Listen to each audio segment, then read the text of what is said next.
how to open PDF in 2025 in iPhone. So hey everyone, welcome back to the channel. So first of all, you can use Files app, like locate the PDF file in the Files app and tap on the PDF to open it directly in the Files app.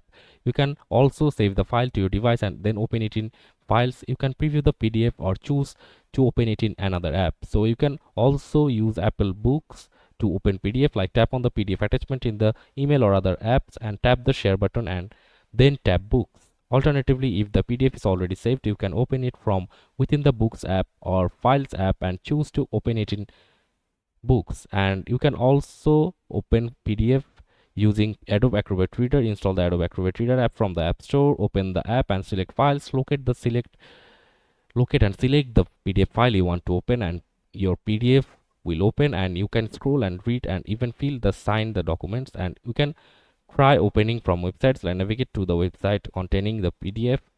Tap the PDF link to open it in your browser. You can then choose to open it in another app or save it to your device. So that's it for this video. See you on the next one, guys.